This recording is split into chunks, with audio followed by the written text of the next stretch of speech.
Improving memory and recall. Maintenance rehearsal, repeating items over and over to maintain them in short-term memory. Repeating the digits of a phone number until you dial them is an example of maintenance rehearsal. With maintenance rehearsal, short-term memory will retain information through constant repetition. No valuable meaning, context, or conceptual need for retaining the data exists. So it isn't kept for an extended period. Elaborative rehearsal. Elaborative rehearsal is a learning and memory technique involving building the association between current information and already learned knowledge. This method aims to create a meaningful, personal connection to remember new information. Short-term memory only retains new information for around 30 seconds. With the aid of elaborative rehearsal techniques, it can be rooted to long-term memory and retained indefinitely. Examples of elaborative rehearsal. Elaborative rehearsal strategies are plentiful, and several of them involve the use of mnemonic devices. In cognitive psychology, a mnemonic device, or memory device, is a learning technique that helps to retain or retrieve information in human memory for better comprehension. Remembering through imagery. If you are somebody that struggles with remembering names, an elaborative rehearsal technique would be to associate a new person's name with an image already retained in your memory. If a person introduces themselves as Cliff, you could create an image of a steep rock face to help you remember the name. Likewise, somebody called Lily could conjure up a picture of a lily pad floating in a lake as a means of remembering.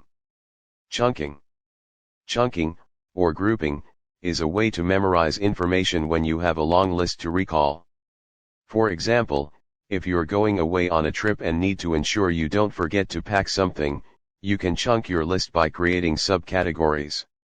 It will be easier to remember your toiletries if you subcategorize them as just that. Your toiletry list of soap, deodorant, toothbrush, toothpaste, razor, and towel is then much easier to remember than including it together with your travel list of iPod, snacks, and magazines, and your documentation list of passport, flight ticket, and hotel details. Rhyming.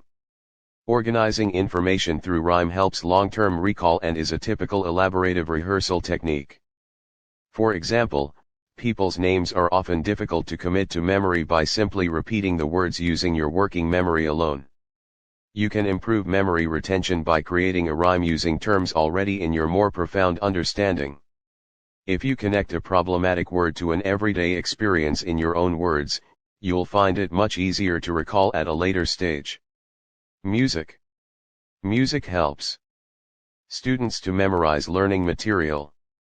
Students can connect particular data to a rhythm, and then use their memory of musical elements to recall the information following their association. Teachers have been using songs, chants, poems and raps for a long time now and learned that they really work. Changing the lyrics of a familiar song to suit what you need to remember is one of the elaborative memory techniques that involves thinking but can undoubtedly improve memory recall. The technique consists of repeating information and assigning it to your long-term memory palace because it includes existing context and meaning. Creating a sentence. Assigning a familiar word to each letter of the word you need to remember utilizes the elaborative technique of rehearsal. To remember the word chromatic, for example, you could add simple words together to form a sentence that assists recall of the word and its spelling. Calling his roommate over microphone added the instant connection. A related way to use this strategy is to remember the order of the planets through the sentence, my very earnest mother just sat up near Pluto. Peg method. A mnemonic strategy used to remember lists, whereby each item is associated in imagination with a number, word pair, the peg. The peg method is one of the mnemonic memory aids that link words with numbers to assist with recall. It involves connecting a standard set of words to rhyme with numbers and creating scenarios around those words to remember other items. For example, your standard words to rhyme with the numbers 1 to 3 could be 1 is run, 2 is shoe, 3 is tree and so on. Bad puns. Bad puns can be used to help commit information to memory. The pun becomes a retrieval device that allows the memory to be more effectively carried longer term. If you want to remember that sodium symbol on the periodic table Na, you could use this pun. I was looking for sodium on the periodic table, but then it told me it was not available. Na.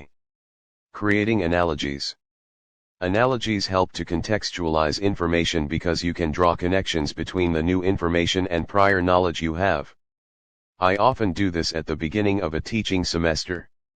I will try to remember a student's name by comparing that student to a previous student I've had with a similar name. For example, if I have a new student named Jackson, I'll compare him to a previous Jackson I've taught. It could be a similarity or a difference that makes them memorably linked. Wow, this Jackson is quite short, and Jackson last year was really tall. Method of loci. The method of loci involves imagining a three-dimensional space and placing objects you want to remember within that space.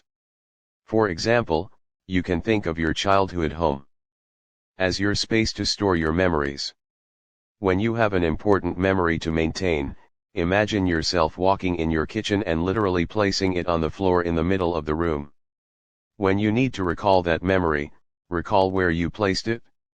You can also do a sequence here.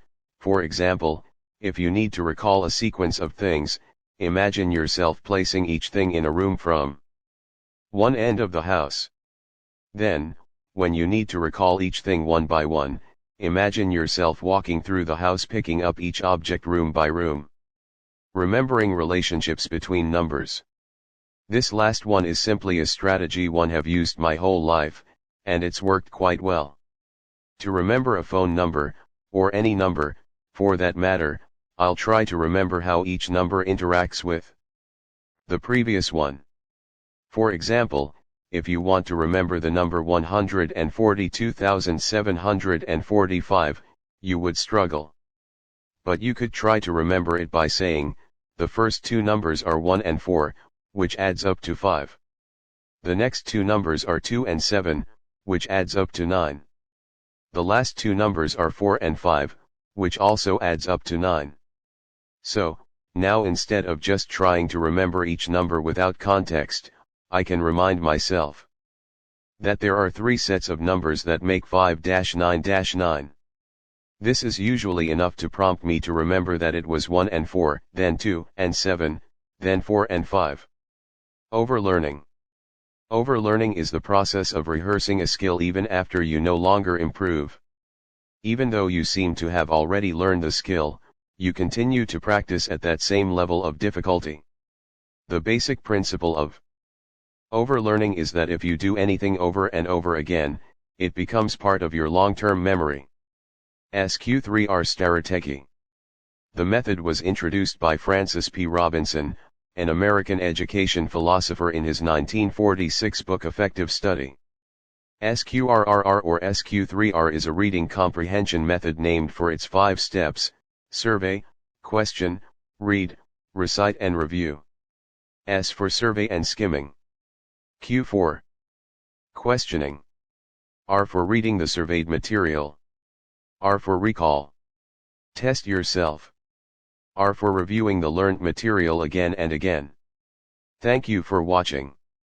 Subscribe to Quick Psychology for more PowerPoint presentation and audio lectures on psychology.